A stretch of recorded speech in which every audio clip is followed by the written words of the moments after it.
So good morning, everybody. My name is Scott Morris. I am the Business Development Manager for Board Games for GTS. We've got Luke Warren with us here today, as you can see from his beautiful artwork behind his smiling face. Luke is the, I guess, are you the North American Sales Director, or what's your actual physical title for North Star? I am the head of hobby sales worldwide and international licensing. That is the longest business card title I've heard, but that's okay. Yeah. So North Star Games, a lot of people know them for Wits and Wagers, for the Happy Planet line of games. They just started releasing some more European-style games, too, with Capital and with Quacks of Quedlinburg. Today, we're going to talk specifically about the Happy Planet line of games, which most people are probably familiar with Happy Salmon, a very popular title. And then we're also going to talk about Quacks of Quedlinburg, which is the brand new Kennerspiel winner from this year that North Star is bringing over to the States as well, I think by December, if I'm right. But I'll go ahead, Luke, and turn it over to you and let you go ahead and begin discussing and talking about whatever it is you'd like to talk about for the games. If anyone does have any questions, Luke, just so you know, we do have an entire chat window that I can monitor. So I'll make sure to watch that. If anyone comes up with any questions, feel free to type them into chat. I can ask Luke and kind of interrupt you as you're going along, but feel free to raise your hand, ask any questions you've got. So everyone does know, again, we talked a little bit about before we started recording, but anyone who is here live will be eligible to receive a free copy, a free demo copy of one of the Happy Planet games. Just for attending. And then if you place orders between now and next week on the 19th, you can also receive 52% off MSRP, both for Happy Planet games that are in stock and shipping right now, but also for Quacks of Quedlinburg, which is on pre-order and, like I said, releasing a little bit later this year in a couple of weeks. So Luke, right now we can see your web browser, so you may want to go back to the picture. Yeah, there you go. There it is. There you go. All right, I'll flip it over to you. I'll let you take over, and I will mute my video so you don't have to see my face that was made for radio. All right. So welcome, everyone. So we had some technical issues here, but we're at it. We've got a couple things as Scott mentioned we're talking about. One is our new release, the Quacks of Quedlinburg.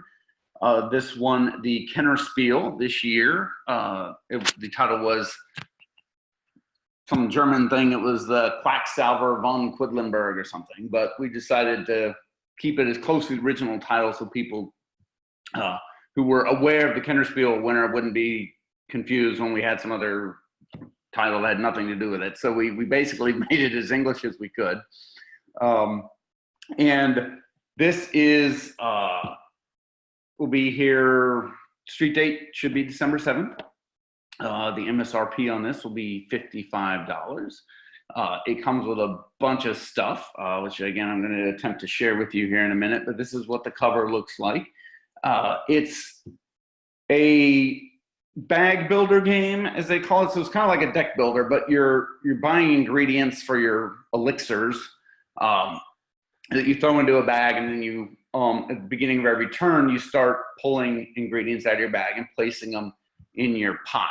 So what I'm going to attempt to do is share the next thing here. There we go. Yes. That, do you see that? Yes. So, yes. So this has got all the ingredients. So you'll see some of these pots here, kind of the turquoise-looking cylindrical things. So you place your little ingredients, which you see in the bottom right-hand corner. You randomly pull those out of your bag and you place them in your pot, and you start placing them around and around. You try to get as far out in the pot as possible. The further you go, the more money and victory points you get. Victory points are obvious. What you do with those, money you use to buy better ingredients. The trick in this game is that you start with a lot of white ingredients, so the ones that are white, they're called cherry bomb. If you draw too many of those, your pot explodes. And then you only get money or victory points. You don't get both.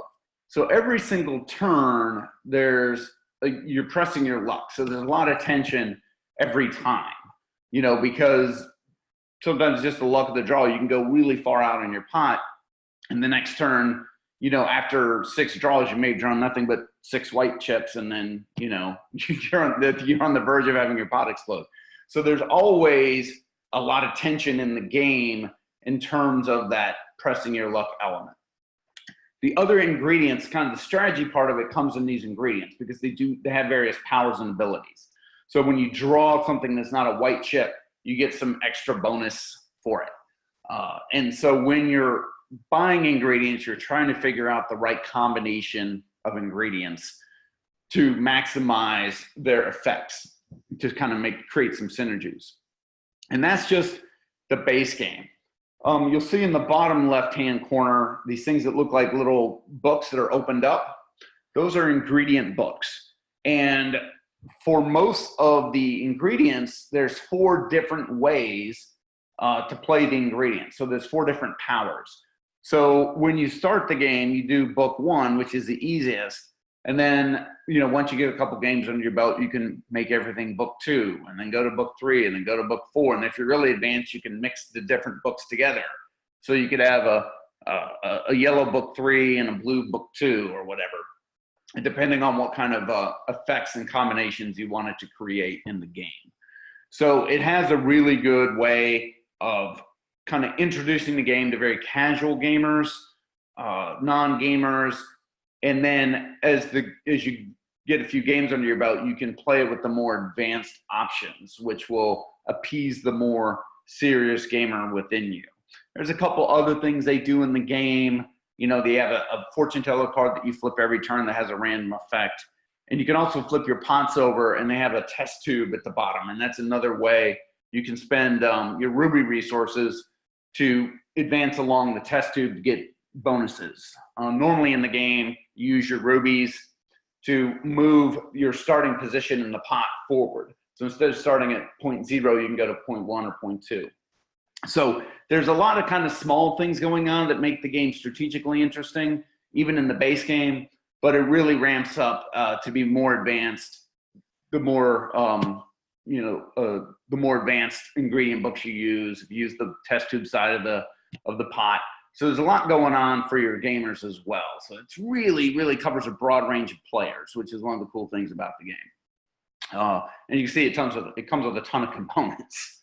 So that's, you know, kind of the basic thing about Quacks of Quedlinburg. It's a press your luck bag builder that starts, the base game is really good for casual gamers, but it can ramp up for your more advanced gamers if they want to play it that way. One thing I'd like to jump in on, if you don't mind, Luke, Sure. This is Wolfgang Warsch, is the designer, who ironically designed one of the games we talked about last week as well with another publisher. But Wolfgang is one of the more hotter commodities right now in terms of designers. So if you have, from a retail perspective, if you have consumers who are, you know, really dedicated to, you know, specific type of designers or just looking for designers that are hot, this is definitely a hot commodity guy. Yeah, he did the Hive, right? Or the Mind? The Mind, correct. The Mind, yes. yeah. And he also did Illusion, which is another smaller game. But yeah, he's been on fire lately, which is good. Yeah. And the game looks, I mean, the pieces are gorgeous. The colors really pop. There's a lot of componentry there. But yeah, there's a lot of cool stuff. All right. We did have a question.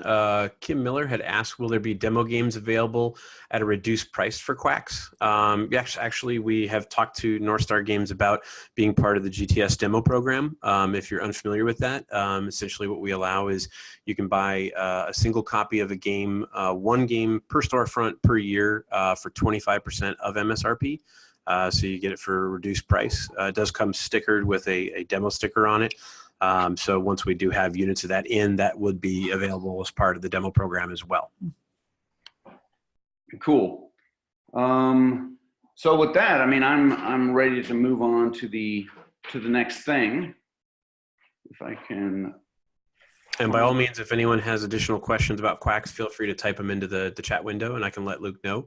But yeah, by all means, let's hop into the Happy Planet side of things. Okay, cool. So Happy Planet. You're like, what is Happy Planet? All right, well, let me see if I can share that. There, well, can I make that bigger? Ah, there it is. Okay. So you see in front of you, hopefully, 2 Happy Salmon games, blue and green. You got a Funky Chicken in the middle and a Monster Match. That is the Happy Planet line of games. So most people are familiar with Happy Salmon.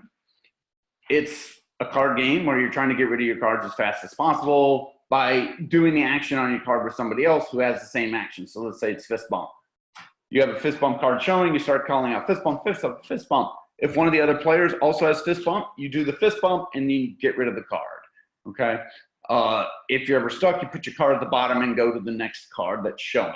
So you're trying to do this as fast as possible. I think the record right now that has been submitted to us is like 36 seconds. It's just mass insanity for about a minute where people are frantically trying to match up their cards with other players. So everybody's doing this simultaneously and shouting out their action and mimicking the action to try to find a match. Blue Happy Salmon expands that. It has 6 more colors, so you can have up to 12 players playing Happy Salmon at one time. That is even more insanity, and there's videos on it online. You got to check it out. It's nuts. So that's really easy. Okay. What we also have is Funky Chicken and Monster Match. These are new for this year. Funky Chicken's the easiest to explain. It's Happy Salmon with dance moves. So you have things like the spin and the swing and the hip bump, and then the time-honored tradition of the Funky Chicken. And so again, you're trying to match up with people. If you do the dance move, you get rid of the card. It's actually a little more active than Happy Salmon, because in Happy Salmon you have a switcheroo where you have to change places with the other player. In this one, 2 of the actions, the swing and the bump, you have to do physically with the other player. So there's 2 actions where you have to like run around the table and match up with the other player. The cool thing about Funky Chicken is it's a standalone expansion to Happy Salmon. So you can, the colors match green Happy Salmon, and so you can take some of the actions from Happy Salmon and combine them with the Funky Chicken. If you're really nuts, you put them all together, but you know, that's so people who have bought Happy Salmon, this is a good add-on to that game. So there's, you know, you have a built-in customer base there for Funky Chicken because it expands Happy Salmon, but it also stands on its own. So that's Funky Chicken. And let me see, I'm going to try to pull up some Monster Match. And that apparently is not where I thought it was. Okay, so let me. While you're doing that, just to add a comment, Kim Miller also said, love Happy Salmon, great icebreaker for folks or kids that are shy. I completely second that. Happy Salmon is definitely part game and part activity. And if you have anyone that may be, you know, hanging around a table that may not feel as welcomed, or maybe you need a little encouragement to get into involvement with the other players, this is a great game to be able to make everybody laugh within the matter of like 8 seconds. So that's a great comment. Yeah, we've always found that even your most serious like gamers, you get them running around the table and calling out all these actions, and it gets everyone's heart rate up. Everyone gets super pumped in a matter of seconds. As soon as it starts, some people that have never played before, and you're playing with more, you know, players who are more experienced, sometimes they have to like, whoa, wait, they have to, you know, they have to soak it all in for a couple of seconds so they realize what's happening. So yeah, it is a riot. So I've got a bunch of other pictures I can show here real quick on the Funky Chicken. Let me share this one. So these are the actions here in Funky Chicken. The Funky Chicken, the bump where you bump your hips, the swing where you lock elbows and swing around, and the spin, you kind of spin in place. You're really dizzy, you have to do that too many times in a row. So that's the Funky Chicken contents. And now let's go to Monster Match. Where's my Monster Match? Is this it? Yeah, let me share this. Monster Match, okay. All right, Monster Match is the only game in the Happy Planet line right now which doesn't involve trying to get rid of your cards as fast as possible. In this one, you are trying to collect monsters. You're basically Sprinkleton has been invaded by donut-loving monsters, and you're trying to capture these monsters to prevent them from eating all the donuts.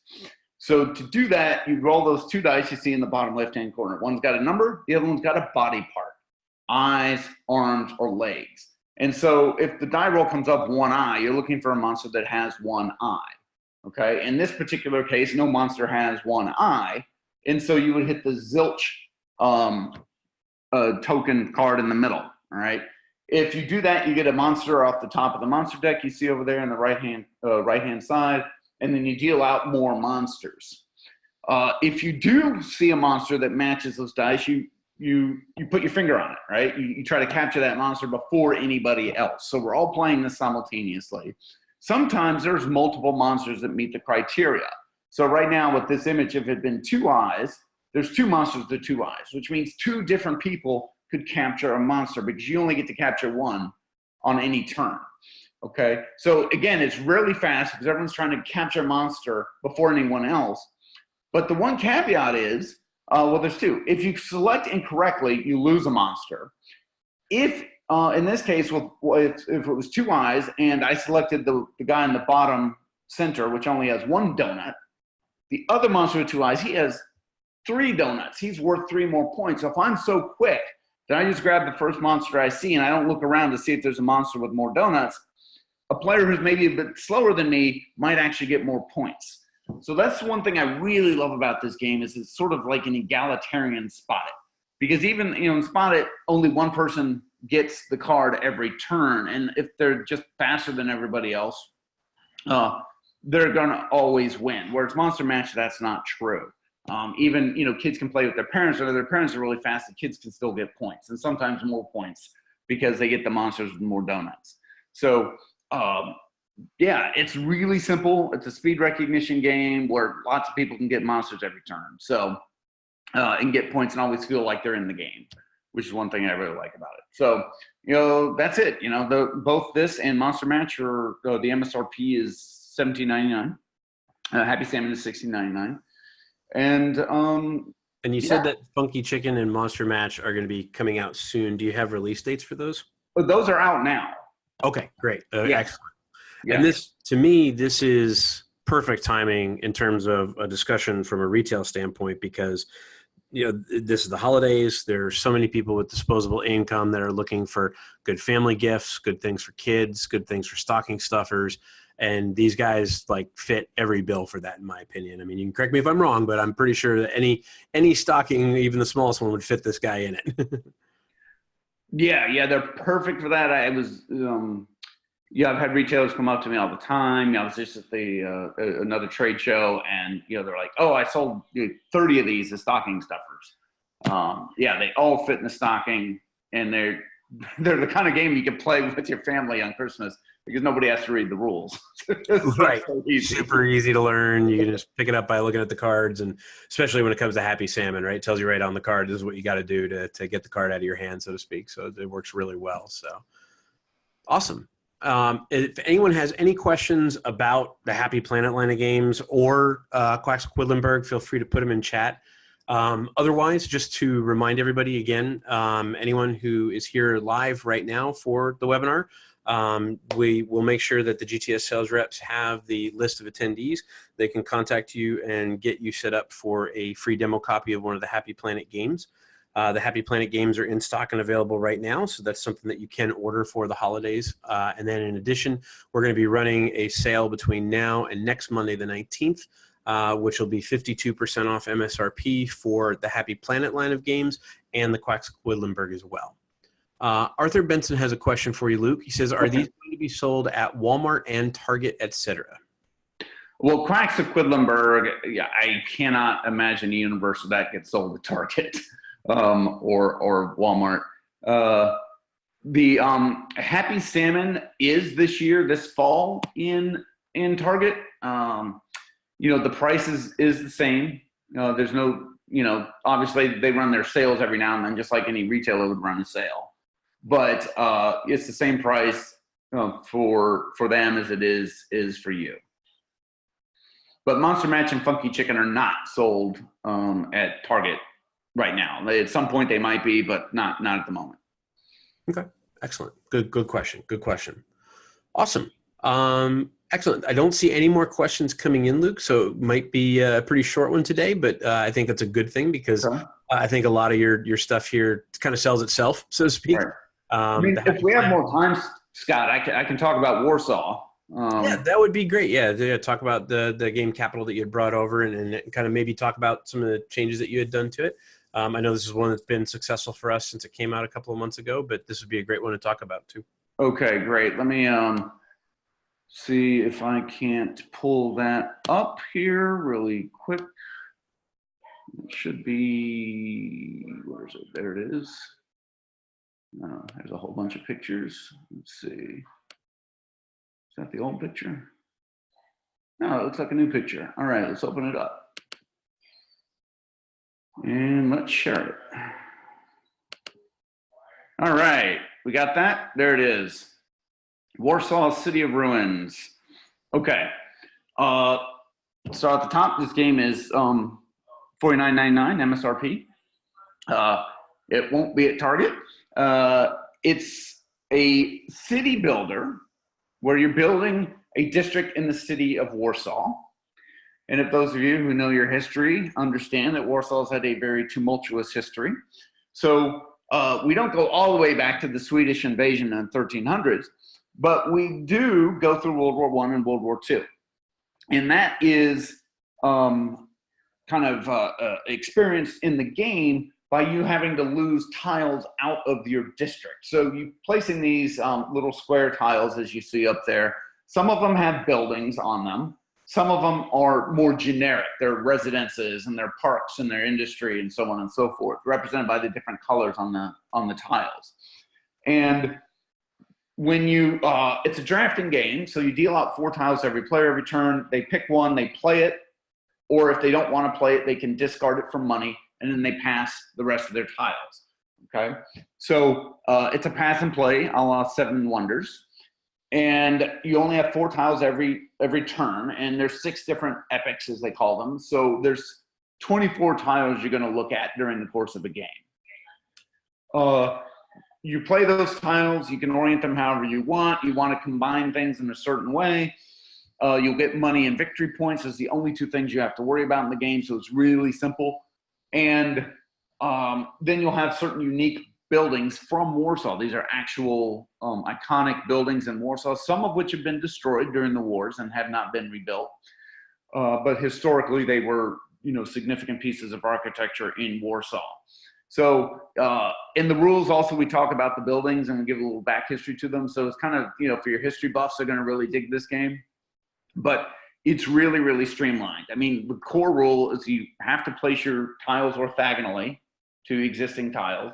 You've got to pay the cost of the tile that's in the upper left-hand corner, and you cannot go beyond a 3x4 grid. That's basically the rules of the game.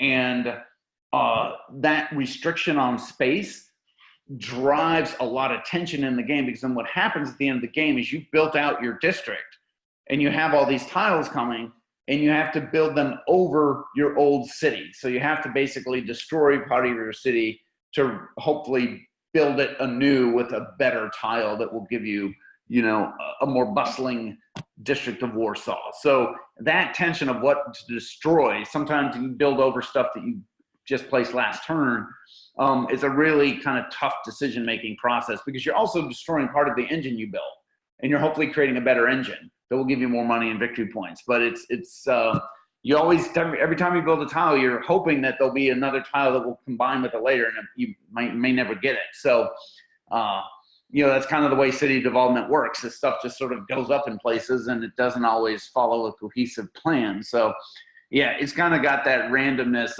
of actual city development going on with it. It's really cool. It's a very tight game. The rules are extremely simple. I mean, I basically just explained it. Anybody could take that game right now, as the way I've just explained it, and pretty much get 90% of the rules right. Like, it's so tight. Every time I play it, people are like, wow, that's really clean. Yeah, it's cool. The art's cool because you have the pictures of Warsaw in it, of these various buildings. Yeah, it's super neat. I can't say enough about this game. Yeah, I've personally had the chance to play this game. You're not lying at all when you talk about the grid forcing interesting decisions. You know, I'm a big believer that any board game should be a series of interesting decisions, which is a quote from Sid Meier. And this one offers you quite a bit throughout the different eras and throughout the different ages. I also personally like the little touch of the mermaid characters that you've added into the game, since that's such a big part of Warsaw history and culture and things like that. Yeah, the mermaid with the shield and sword is the symbol of Warsaw, and there's a whole backstory to it, which we put in the rules as to why that is. Yeah, so it's got all these neat. It's a Polish game. It's from Grana, so they originally called it Capital, and we're like, that's not going to work, you know, but they made a game about Warsaw, city they love, and it really shows. And this one is available right now as well. Just got released a couple, maybe about a month or two ago, right? Yeah.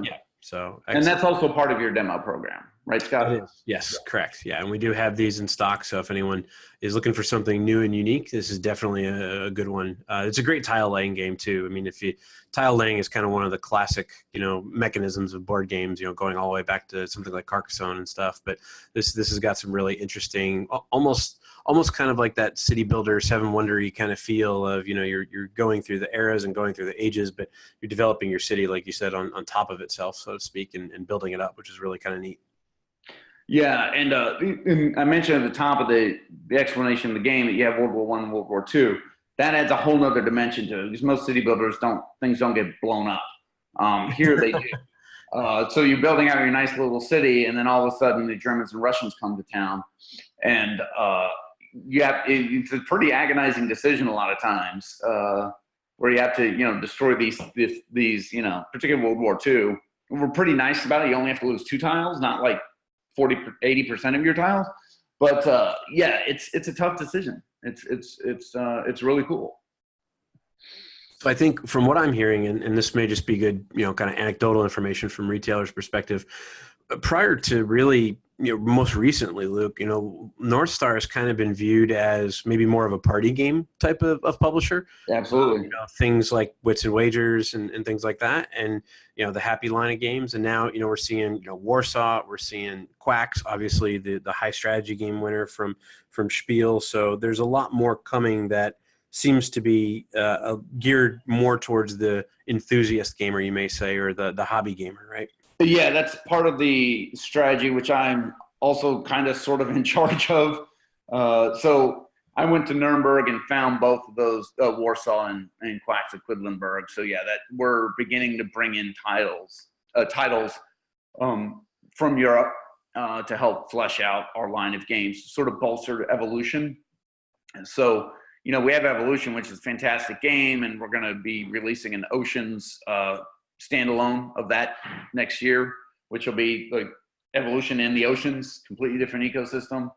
And we just felt like part of the reticence around Evolution, even though it's almost an evergreen title at this point, was just we weren't a strategy game company. And so to kind of flesh out that line and show people we're serious, we're beginning to bring over more of these titles. That's excellent. Yeah. No additional questions have been asked, so I guess at this time, Luke, it'd probably be good to wrap it up. Okay. Just as a reminder again, if anyone wants to reach out to us, Luke, what's the best way for them to reach you directly? It's probably via email, which is just my name, Luke, Luke, at northstargames.com. Awesome. And if anyone has any questions for me on the GTS side, you can reach me at Morris, Morris, at gtsdistribution.com. Otherwise, we will go ahead and make sure that this is got the recording done and up on YouTube later today. If not tomorrow, YouTube's been a little picky on Mondays for us. It's been a little challenging at times. So worst case scenario tomorrow, but hopefully targeting for today to be able to be online. Again, I want to definitely thank all the retailers who've taken the time to come to our webinars, provide great feedback. I have gotten a massive amount of very positive feedback and constructive feedback as well over the last couple of weeks. giving us ideas that we can do to expand on these and offer more information available to everyone. It sounds like it's going in the right direction, which is great. But more than anything, I want to thank all of you as retailers for taking the time out on a Monday morning to spend time with us and learn information coming from these great publishers. I know especially at this time of year with the holidays, with conventions coming up like BGGCon and PAX, there's so many things going on, but really do appreciate everyone's time to listen in and get some more information. Again, as a reminder, if you do place any orders for Happy Planet this week or pre-orders for Quacks of Quedlinburg, you can get those at 52% off. And if you're a GTS customer, your GTS sales rep will be in contact with you about getting a free demo for attending live. But other than that, thank you all very much for joining. Luke, thank you for your time. I know you're very busy, and apologize about some of the technical issues. Yeah, and part of me was just not knowing where I was supposed to go to log into this thing. Scott, real quick, should I talk about our Amazon selling policy? If you want to, yeah, that'd probably be a good thing for retailers to know about. Sure. Maybe not raise aware of it. So North Star, earlier this year, we restricted Amazon sales to 2 authorized sellers or third-party sellers, and basically are in the process of trying to get sellers off of Amazon who are not those 2 sellers. The effect so far has been, the main effect is that we cut off Amazon itself. So Amazon no longer gets our products, and they've sold through the inventory they've had. And so the pricing on Amazon has gone up. So the pricing is actually pretty much part and parcel to what you have in store, which is one of the main things we're trying to do, is create some equity there and protect the brand, and it seems to have worked. So that piece of it of us cutting off Amazon hasn't been like really publicly spread around. People aren't aware of it, but it's a huge factor in helping to protect the retailer. So I just want everybody to know that we're in the process of improving that and making it even better, but it's had a good effect so far. But that also means that if you sell stuff on Amazon, you are not supposed to.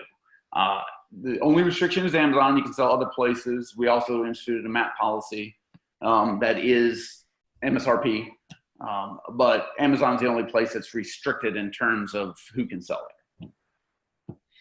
Cool. I'm sure there's no retailers that will complain about creating equity in the games by any means whatsoever. All right. So cool. That's it, Scott. That's all I had. Awesome. If anyone has any questions. Kim asked the question, do you have a Black Friday MAP holiday or a policy possibly, I think? No, but let me be clear about the MAP. What you do in your own store, I can't touch. It's the advertising that MAP affects. It doesn't affect anything you do in store. Okay. So if you put out an ad saying, hey, we have a 20% off store-wide sale, whatever, it doesn't specifically mention our stuff, so it doesn't affect us. But personally, we're not going after the individual retailer having a sale in their store. So no, it does. You can do whatever you want there. Cool. And I think the specific question about Black Friday MAP holiday was, if there's a potential to turn off MAP on Black Friday. I have seen some retailers or some publishers making announcements about that recently. So I don't know if North Star had made any announcements about that. No, I mean, maybe we could, but our MAP policy, if one ever reads through it, is, specifically allows retailers to have sales in their own store. So you can put signage in your store. If you were to run like a newspaper ad or a radio ad saying, hey, Quacks of Quedlinburg is 20% off, then that would violate MAP. But if you just had a general announcement about your sale and in store, you can do whatever you want.